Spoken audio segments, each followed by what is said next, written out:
It's okay to clap. It's all right. Our scriptures continue to be challenging. I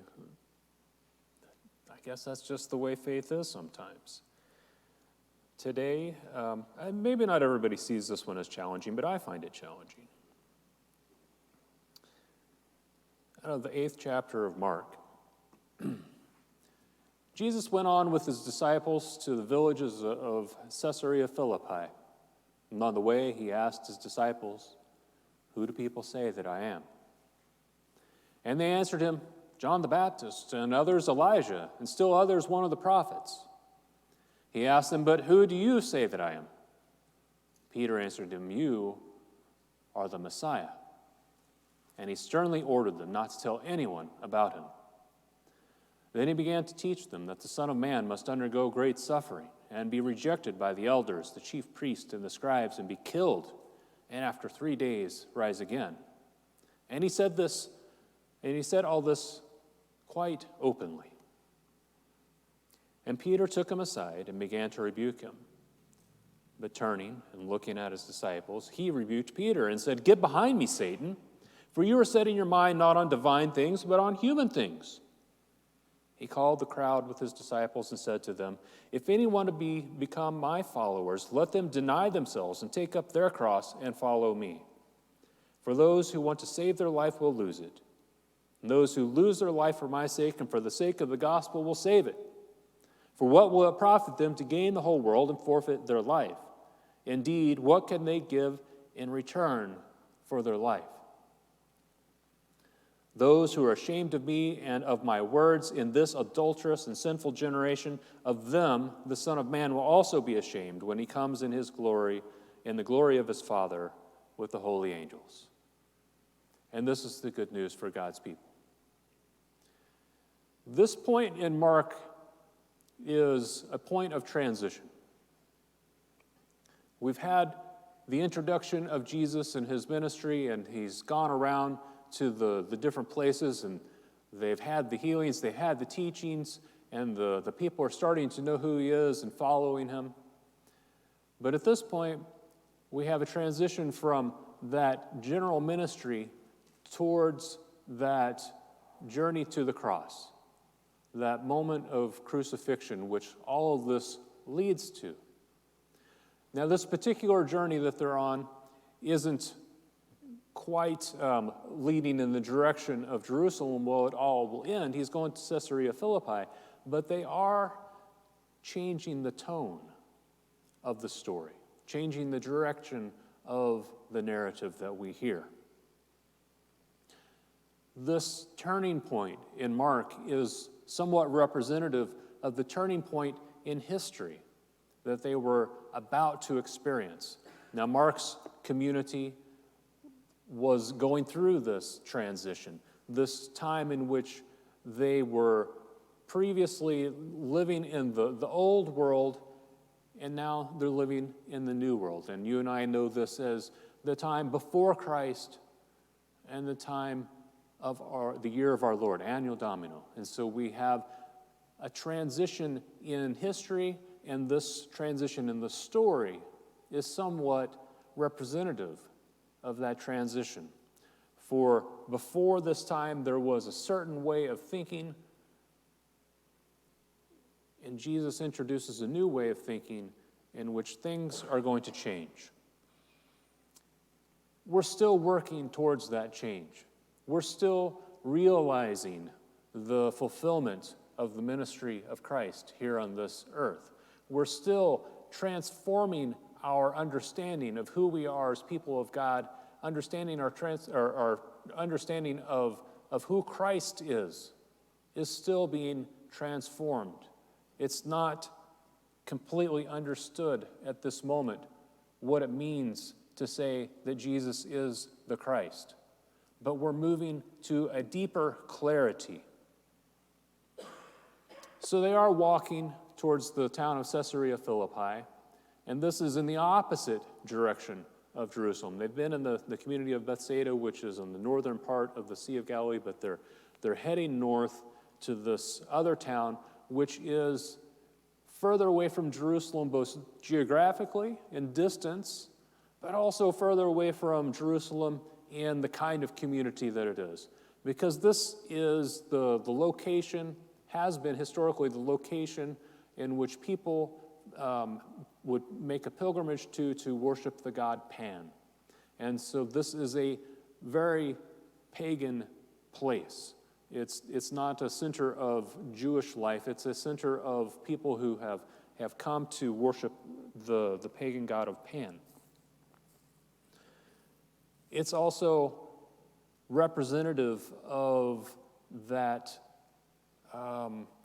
veering off track of the people of this land towards that relationship of Rome and the people of the land. For it's Caesarea Philippi. Philippi mean after Philip, the son of Herod, and so Philip decides to renovate this community and make it into a pretty snazzy place that people will want to come. It's a place of commerce. It's a place of interest, a spot that you would want to go and check things out.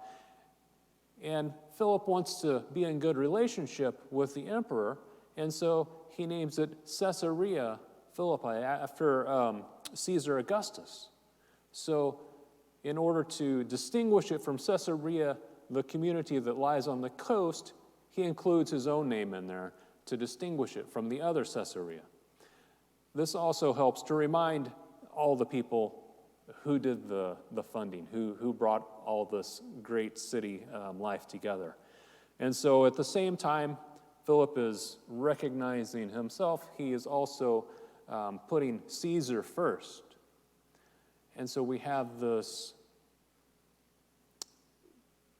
departure from this being the promised land to it really being this point of collaboration or recognition of the collaboration between the local authorities and the Roman Empire. So Jesus and his disciples are heading up to this community, more specifically the villages that surround this community. And they're on their journey. It's probably 20, 25 mile. I don't think they got it all done in one day. Maybe they did. Maybe they walked faster than we do. I wouldn't walk 25 miles in a day. But they're on their journey, and they're not distracted by the podcast. They're not in the back seat looking at Facebook or something like that while someone else is driving. They're all walking, and they don't have the outside media that is there to entertain them and distract them. They're just left with their thoughts. If they had any music, they provided it. They probably would sing along the way. Don't really know. But so they're having a conversation as they walk down the road. The disciples are there with Jesus, and with them is a crowd. It doesn't say quite how many people there, but we can assume that there's a pretty good people traveling along. And Jesus is like, so these people that are with us, what are they saying? Who do they say that I am? Oh, well, some people say you're John the Baptist. Now, they didn't have pictures of John the Baptist to be able to distinguish who it was, but Jesus had some behaviors, some characteristics that sure reminded them of John the Baptist, and maybe they had heard about John the Baptist being arrested and beheaded and all that. I don't know. Maybe they hadn't. But they knew that there was this guy, John the Baptist, going around, and maybe this is him.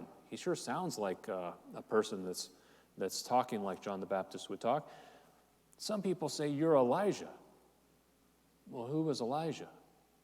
Elijah was somebody that was renowned to the Jewish people as one of the ancient prophets, and he was known for having left this world in a whirlwind, not through bodily death, but being taken up to heaven. And so there was a possibility that he would come back and offer some type of restoration for the people of Israel. Now, Elijah was a great prophet, but he was also a little bit brutal. There is a story of him killing numerous priests that were dedicated to the god Baal. And so Elijah was somebody that was thorough in bringing about the change that needed to happen. Some people say that you're just one of the prophets and that we need to pay attention to what you're saying.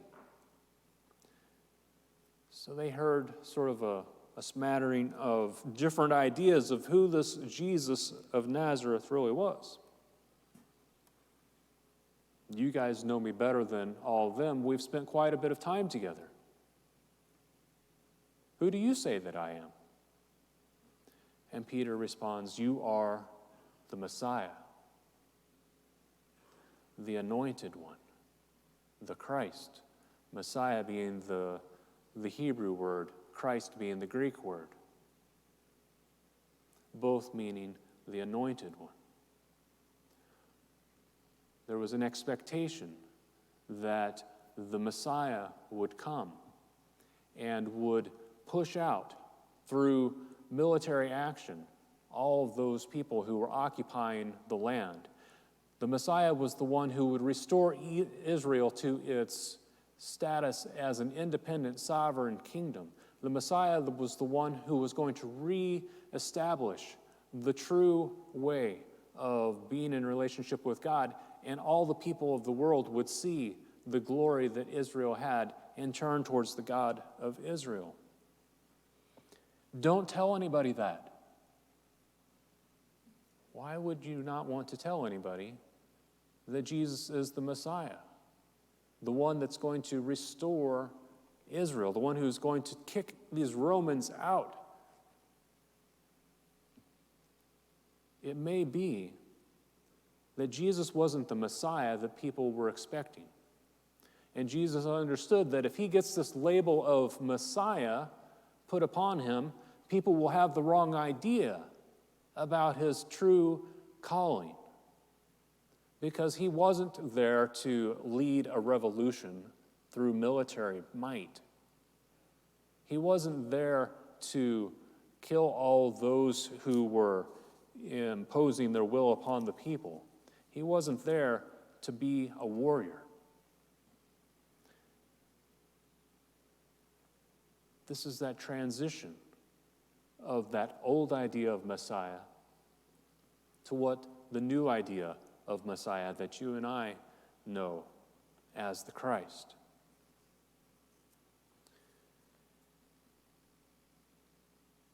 And so, as he starts describing what's going to happen in this new Messiah way. So don't tell people I'm the Messiah. Let me tell you about the kind of Messiah that I'm going to be. The Son of Man must undergo great suffering. Well, that doesn't fit with the idea of what Messiah was. And be rejected by the elders, the chief priests, and the scribes. Wait a minute, you're saying that you're going to be rejected by the very people who you're supposed to be leading? That doesn't fit. And be killed and undergo great suffering. Okay, we got to take a break from this. So Peter takes Jesus aside. I don't think you're saying the right words here, because I just said you're the Messiah, right? And now you're talking about suffering, being rejected by the leaders of the people, and dying? Didn't catch that and rise again after 3 days part, maybe. And so Jesus says, what? Get behind me, Satan, for you have your mind set not on divine things, but on human things. We're also in a time of transition about what Satan means. The imagery that we have of Satan is often, and I would say probably more influenced by popular literature and media than sort of the biblical rendering of Satan. Before the Israelites went into exile, before the people of the kingdom of Israel and the kingdom of Judah were taken into exile, they didn't have a concept of Satan. There was God, there was the people, and then there were all these false gods that were going around. But they didn't have this understanding of this power of good and this power of evil in opposition of one another. But when they went into exile, they were exposed to the culture and teachings of the Zoroastrian tradition up in the Persian area. And so when they came back, they were introduced to this idea of opposition of good and evil. And so they sort of reincorporated their understanding of who they were as people in relationship to God with this understanding of Satan as being in the mix. And as a result, we have taken a lot of our influence of that dualistic understanding of the cosmos and retold those stories of old, like the Garden of Creation, through that lens. But the first time those stories were told, they were told without the concept of Satan integrated into them. That's a little bit of an aside to say that when we hear Jesus say, "Get behind me, Satan," he is not necessarily talking about an entity with a body, horns, and tail, and a pitchfork, like you might be thinking. He's saying, don't be the trickster. Don't be the one who tempts me. Don't be the one who trips me up in my calling. If you think about that story of Job and the role that Satan played, it wasn't necessarily the devil as our popular culture sort of understands it. It's a different dynamic altogether. And so Jesus is saying, don't trip me up. Get behind me. Not to follow me, but get out of my sight. This is not what I need at the moment. You don't understand what's going on. And so Jesus and Peter are standing aside. The disciples and the rest of the crowd are over here. And before Jesus says to Peter, "Get behind me, Satan," he looks over and he sees those disciples that have been following him. And he sees all the other people that are there. And he recognizes that's what's at stake. That's why I'm here. Those are the ones that I have come for. Those and all the ones who will follow, all the ones who will listen to this new way of being. And so he calls them over. Come to me. I want to tell you more about what it is that's going to happen. Jesus understood that if he is going to fulfill his mission, if he is going to be who he is called to be, if he is going to be the Messiah in the new sense, it's not going to end well for him. Overall, there was trust that God would prevail. But he knew that in challenging the corruption of the temple, that in calling out the hypocrisy of the priests and the scribes, that in saying that the way we are living as a people is not in congruence with God's will, that those people who were in power, those people who were exploiting the poor, those people who were taking advantage of others and indifferent to the suffering of many people, those people were not going to stand for the challenge to their corruption. They lived in a brutal time, and when people challenge the system, there's really only one result. It's the elimination of the challenge. So Jesus knew that crossing this line of authority in holding to God's intentions was going to end badly. And we know that when that time came for him to be arrested, if you want to call it put on trial, be put on trial, that he didn't even try and offer a defense because he knew there's no way that I can be true to who I am and this not end in the way it's going to end.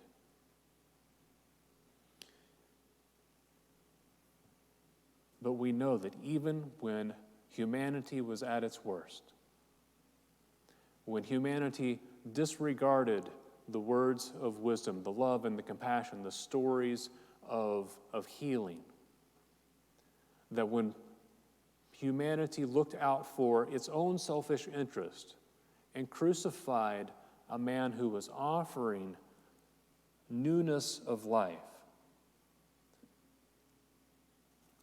that the love of Christ did not break down but prevailed.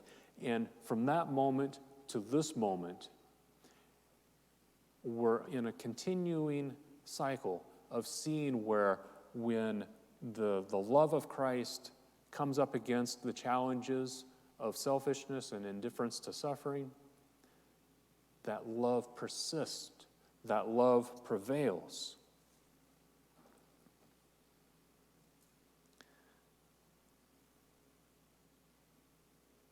If any want to become my followers, let them deny themselves and take up their cross and follow me.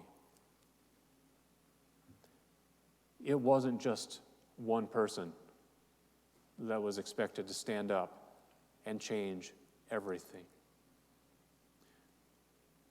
All those people there that day were called to follow in his example. All of us who claim to be disciples of Christ in this time are called to follow that example. And it is my sincere hope that you are never put in the situation of having to decide whether to follow Christ or to continue living. I don't want that for anybody. But we know that there were a number of people over the years who have had that decision placed in front of them.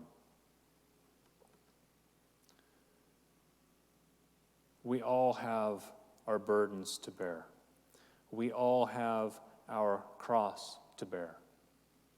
And each of us is different in how we receive that and how we follow through with that. But we know that those people who want to save their life, those people who want to play it safe, those people who want to guard their possessions, guard their belongings, their safety, and when they turn their backs on the needs of others so that they can hang on to what they've got, when they disregard the suffering of many people because it's not me that's hurting, that is loss of life. Not necessarily an end to our biological existence, but that is a loss of life.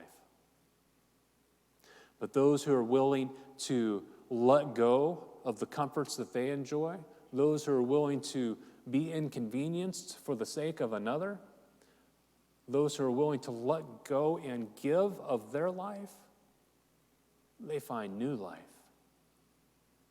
Life that is different than that old way of thinking, of self-preservation, and they live into a newness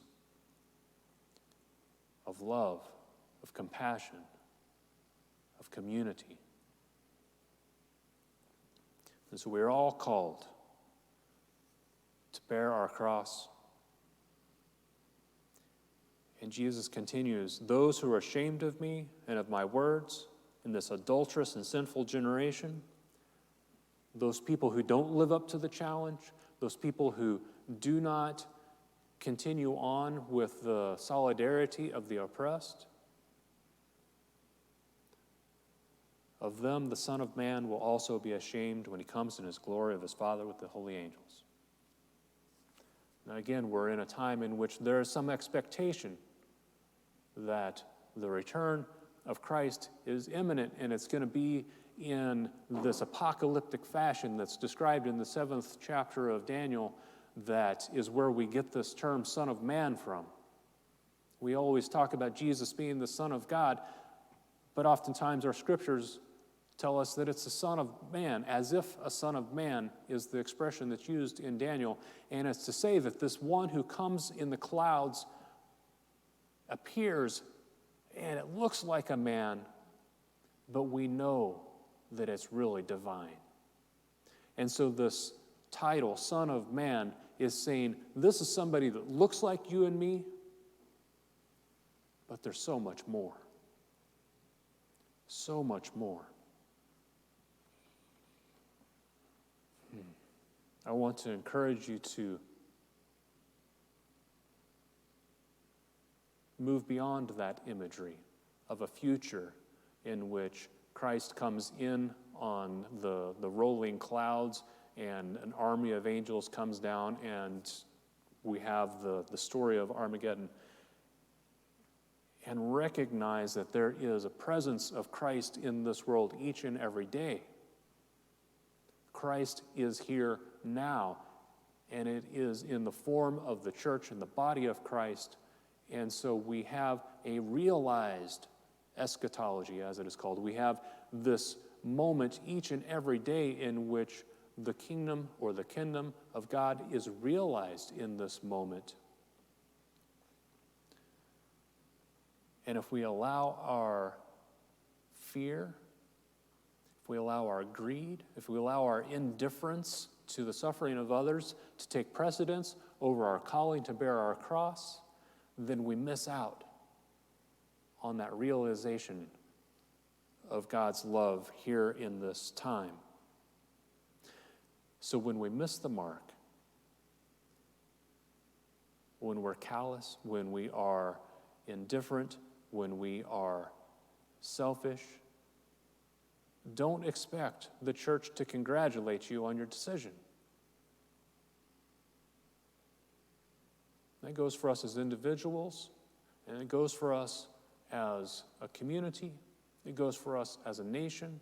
When we act out of selfish interest and greed, do not expect a pat on the back from the faithful.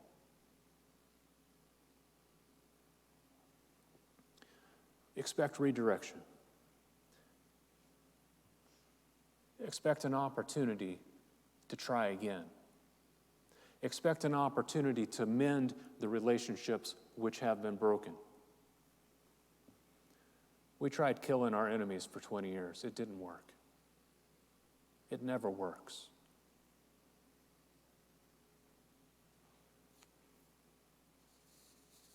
Perhaps we need to redefine who we're working with, not as our enemies, but as our siblings in this world, as our sisters and brothers of God, for we are all God's creation. We have been torn apart as a nation, and it was before the events of 9/11 that we've had divisions, and it's been forever in our history, and we continue to struggle with being able to be in the same room with each other. We struggle with being able to hear each other's stories of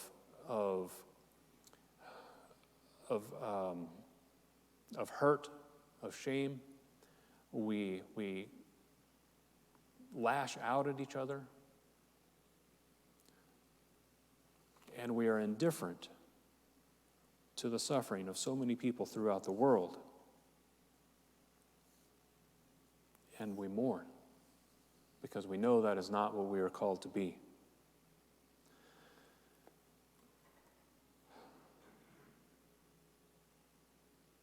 It's been a hard couple of weeks. It's been a hard couple of years. It's been a hard couple of decades.